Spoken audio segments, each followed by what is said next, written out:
Dignitaries on and off the dice, ladies and gentlemen. A very good morning to one and all. So I'm Prasanth the physiotherapist in charge from Neuro One Hospital. I'm over here to present an important topic of neuro battle against the deep vein thrombosis. So what's the need of the heart? Like a deep vein thrombosis is an unusual condition what we come across each and every day. But now it has formed in it has been going in a very pathetic condition that once it has been not treated at the right time, it leads to pulmonary embolism and at times we lose the patient.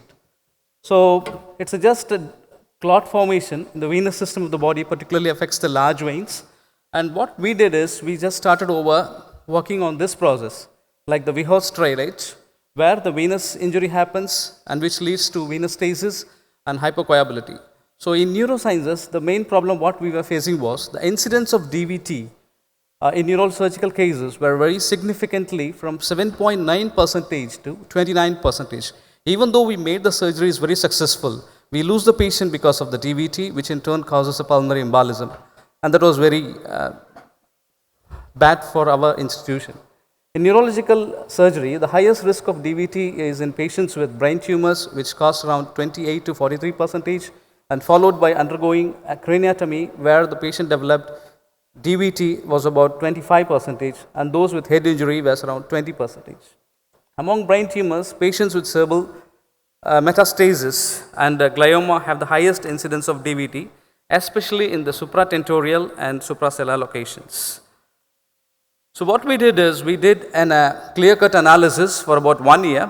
The total study cases we started from January 2021 and we ended it December 2021. After exclusion criteria, it was around 5,430 patients what we did. So initially what we did is we did a D-dimer screening in all medical cases on the day of admission for medical cases and on the first POD on the surgical cases. Apart from this, a low molecular weight heparin given in 5,190 patients and they were monitored continuously. So even though after doing such type of protocols and even after doing such type of prophylaxis, we still lose our patients. All patients mobilized on the first POD in the surgical patients and medical patients, exception being hypotension, unstable spinal fractures and ventilator support patients were not mobilized on the day one. So we started to design our own Neuro One protocol, what we call it as Neuro One prophylaxis, DVT prophylaxis. So this is a very particular chart what we designed. Like every day when we were doing this type of prophylaxis, each and every day we were getting a new type of cases where we have to again and again scrutinize in order to bring this DVT monitoring chart as a specific, so that even one patient with specific complication have been seen, they also fit into this type of DVT prophylaxis monitoring chart. And since DVT is a main complication emerging globally, it was estimated that around 60,000 to 1 lakh Americans dies every year because of the DVT. And 1/3 of the 33% of the world population have reoccurrence within 10 years. Predictors says that survival of the DVT, thrombolysis of pulmonary embolism are very rare. And the main question is that, is this DVT prophylaxis treatment protocol is being covered by insurance? And rather, what would I say is, no. Typically, they don't see venous disease as a real disease, but they call it as a cosmetic. So I use this platform as a humble request, so that we have many mediclaims and medical insurance company stating that this DVT has to be seen in such a way that it is a serious disease where the DVT, when it is not treated at the right time, can go for a pulmonary embolism and it causes a death. So hereby, what I conclude is, in neuro cases, DVT incidence are high as reported in literature and formatted a DVT protocol chart flowing. Hence, the DVT in our center is less than 1%. We place the topic in this forum to create awareness on the neuro battle against DVT. Thank you.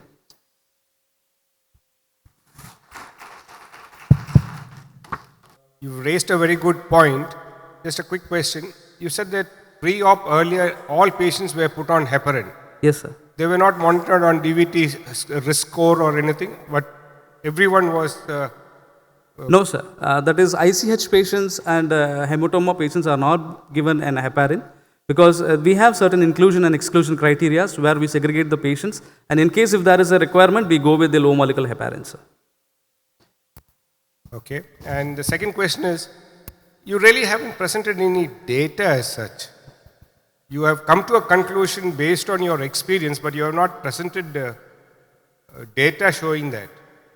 Yes, sir. It was a 1 year period of study, what we did during the pandemic, because since we did the surgeries in a great way, but we were losing these patients because of the DVT. So since it was a 1 year period of study, we were not exactly about the data process, what we have done.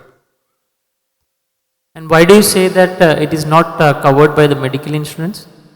When I made my review of literature, many of the medical companies says that venous disease is not a real disease as we treat in a cardiac emergency or the etc. diseases, but they see as many of the companies, not all, many of the companies, they see it as a cosmetic surgery. How did you do the validation of data? Because you used a checklist to do it, right? Yes, ma'am. Okay, so how did you validate? Because usually checklist is not actually 100% validated. Yeah, actually we started working on a checklist. So each and every day we got different types of patients, those who are not fitting into the checklist. So we keep on scrutinizing, but at the end of the day, we made a checklist that around at least 90% of the population fits into the checklist what we have done. Thank you, Dr. Thank Ramigam. you, sir.